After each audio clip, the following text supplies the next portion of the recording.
ইরানের হামলায় যখন ইসরায়েল দিশেহারা, তখন দেশটি চাইছে যে করেই হোক এই যুদ্ধে যুক্তরাষ্ট্রকে জড়াতে।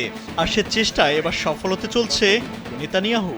ব্লুমবার্গের এক প্রতিবেদনে এমন তথ্যই উঠে এসেছে, যেখানে বলা হয় মার্কিন কর্মকর্তারা ইরানে হামলার প্রস্তুতি নিচ্ছেন। প্রতিবেদনে বলা হয় যুক্তরাষ্ট্রের ঊর্ধ্বতন কর্মকর্তারা আগামী দিনে ইরানের সম্ভাব্য হামলার জন্য প্রস্তুতি নিচ্ছেন। কিছু সূত্র বলছে এ সপ্তাহেই হামলার সম্ভাবনা রয়েছে। তবে মার্কিন প্রেসিডেন্ট ডোনাল্ড ট্রাম্প ইরানের উপর সম্ভাব্য সামরিক হামলার পরিকল্পনায় ব্যক্তিগতভাবে অনুমোদন দিলেও এখনও চূড়ান্ত নির্দেশ দেননি। হোয়াইট হাউস ঘনিষ্ঠ একাধিক সূত্র জানিয়েছে ট্রাম্প ইরানের পারমাণবিক কর্মসূচি নিয়ে কিছুটা অপেক্ষা করতে চান।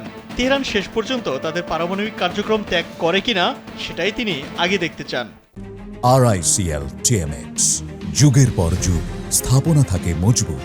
ট্রাম্প সাংবাদিকদের বলেন, আমি এটা করতেও পারি, নাও করতে পারি। আগামী সপ্তাহটা খুবই গুরুত্বপূর্ণ হতে যাচ্ছে। হয়তো তারও কম সময়ের মধ্যে সিদ্ধান্ত আসবে। বিশ্লেষকদের ধারণা, ইরানের সুসজ্জিত পারমাণবিক স্থাপনাগুলোর মধ্যে ফোর্ডো সমৃদ্ধকরণ কেন্দ্র হতে পারে সম্ভাব্য লক্ষ্যবস্তু। পাহাড়ের নিচে অবস্থিত স্থাপনাটি এতটাই সুরক্ষিত যে সাধারণ বোমা দিয়ে এর ক্ষতি করা কঠিন। এটি ধ্বংস করতে বিশেষ বাংকার বাস্টার বোমার প্রয়োজন। তবে ইরানের সর্বোচ্চ নেতা আয়াতুল্লাহ আলী খামেনি হুঁশিয়ারি দিয়ে বলেছেন, আমরা কখনোই আত্মসমর্পণ করব না। যুক্তরাষ্ট্রের যে কোনো সামরিক আগ্রাসনের ফল হবে ভয়াবহ ও অপূরণীয়।